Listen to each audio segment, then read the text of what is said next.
The Treasure of the Custodians. A prince of the illustrious House of Abbas, kinsfolk of the Prophet's uncle, was living a humble life in Mosul of Iraq. His family had fallen upon evil times and had reverted to the common lot of man to labour. After 3 generations the family was somewhat restored, and the prince had the status of a small shopkeeper. As is the custom with the noble among the Arabs, this man, whose name was Daoud el-Abbasi, merely called himself Daoud, son of Altaf. He spent his days in the marketplace, selling beans and herbs, trying to repair the family's fortunes. This process continued for some years, until Daoud fell in love with the daughter of a rich merchant, Zubaydah ibnat Tawil.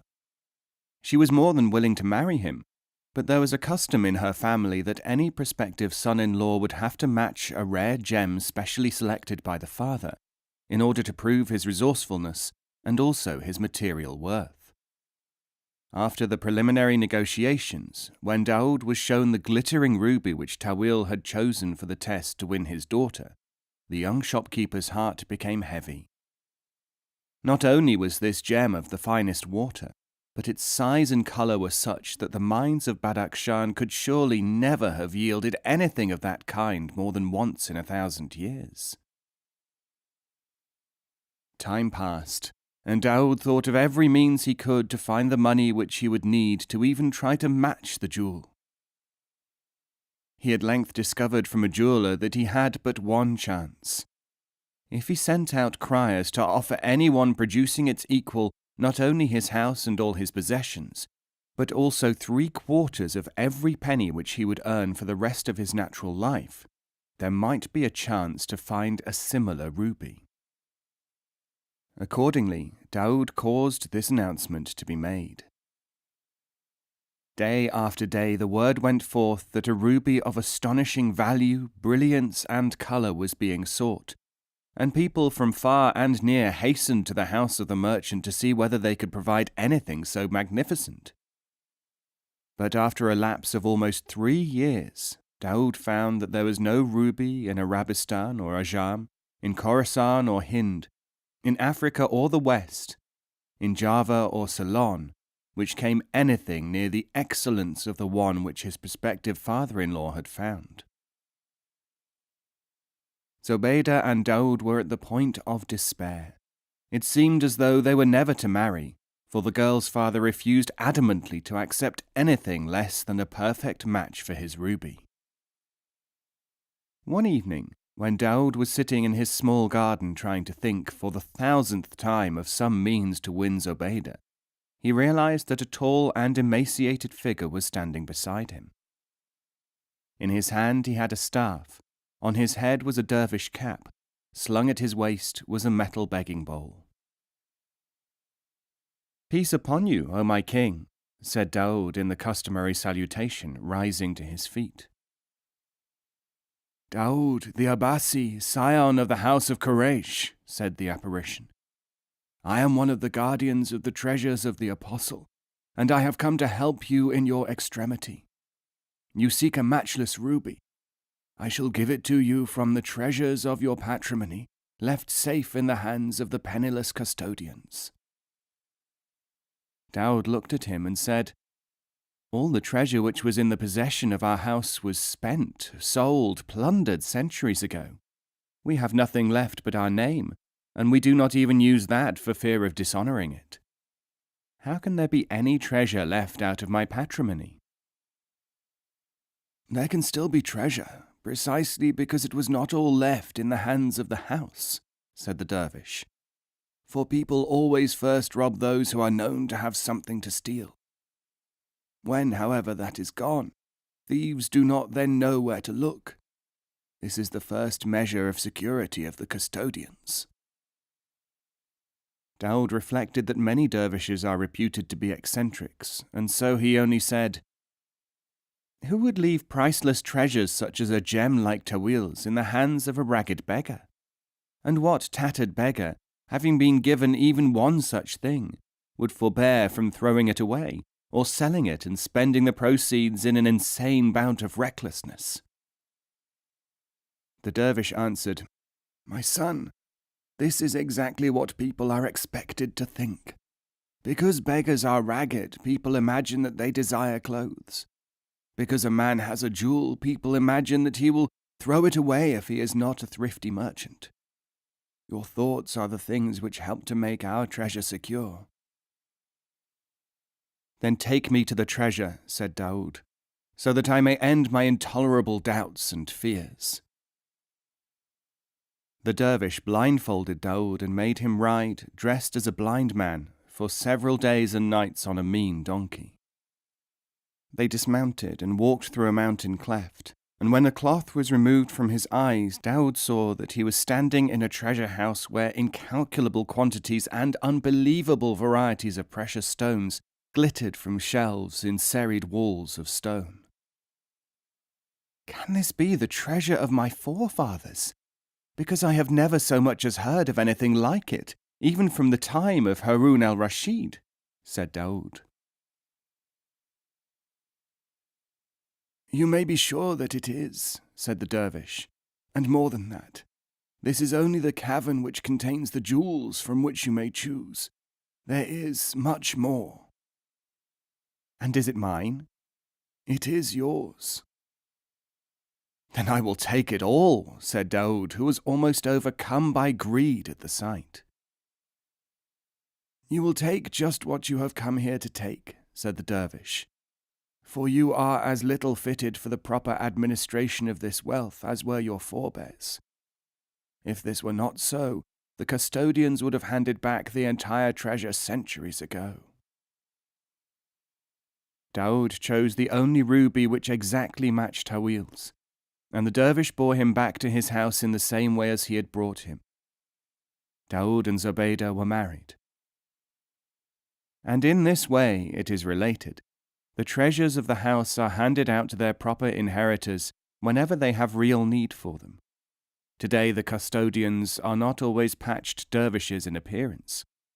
Sometimes they are to all outward appearances the most ordinary of men, but they will not yield the treasures, except when there is a real need.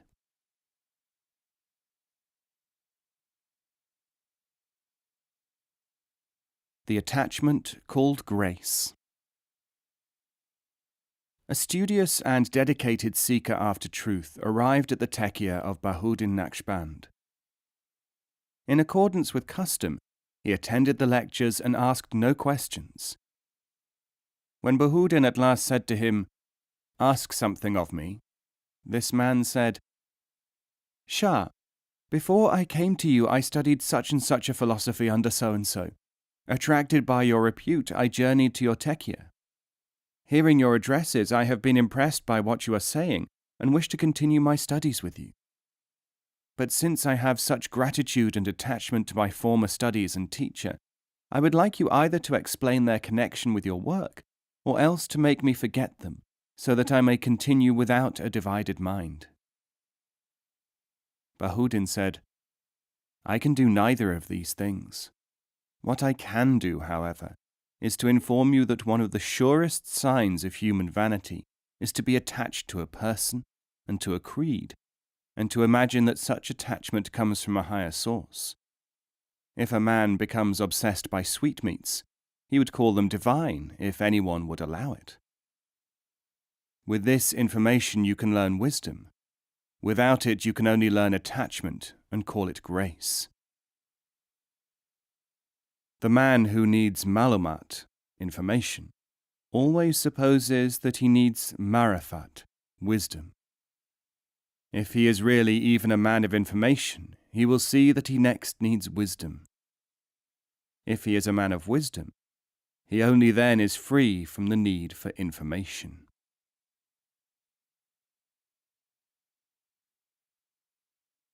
Correction.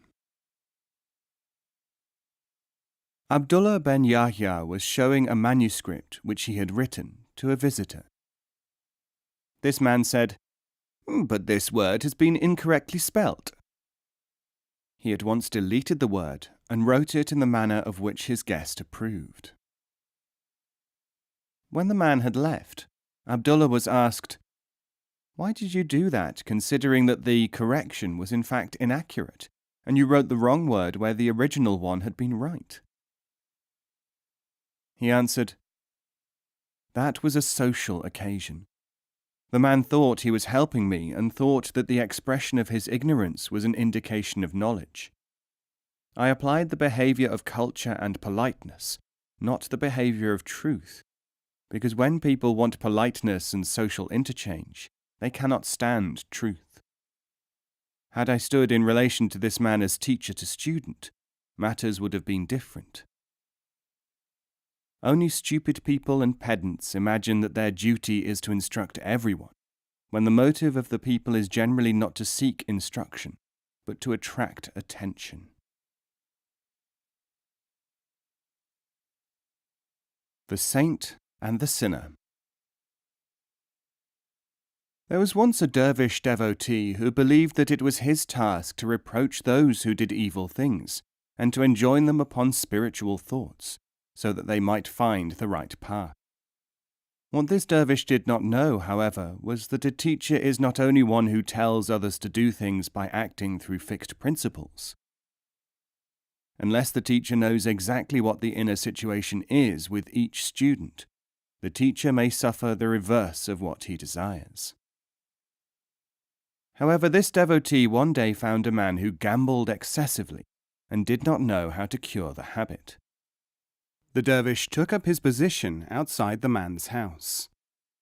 Every time he left for the gambling house, the dervish placed a stone to mark each sin upon a pile which he was accumulating as a visible reminder of evil. Each time the other man went out, he felt guilty. Each time he came back, he saw another stone on the pile. Each time he put a stone on the pile, the devotee felt anger at the gambler and personal pleasure, which he called godliness, in having recorded his sin. This process continued for 20 years. Each time the gambler saw the devotee, he said to himself, "Would that I understood goodness, how that saintly man works for my redemption. Would that I could repent, let alone become like him, for he is sure of a place among the elect when the time of requital arrives." It so happened that through a natural catastrophe, both men died at the same time. An angel came to take the soul of the gambler and said to him gently, "You are to come with me to paradise." "But," said the gambler, "how can that be? I am a sinner and must go to hell. Surely you are looking for the devotee who sat opposite my house, who has tried to reform me for 2 decades. "The devotee," said the angel. "No, he is being taken to the lower regions, since he has to be roasted upon a spit." "What justice is this?" shouted the gambler, forgetting his situation. "You must have got the instructions reversed." "Not so," said the angel, "as I shall explain to you.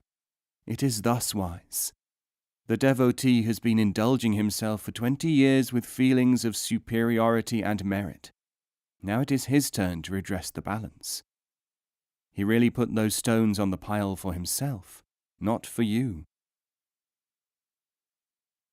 "And what about my reward? What have I earned?" asked the gambler. "You are to be rewarded because every time you passed the dervish, you thought first of goodness, and secondly of the dervish. It is goodness, not man, which is rewarding you for your fidelity."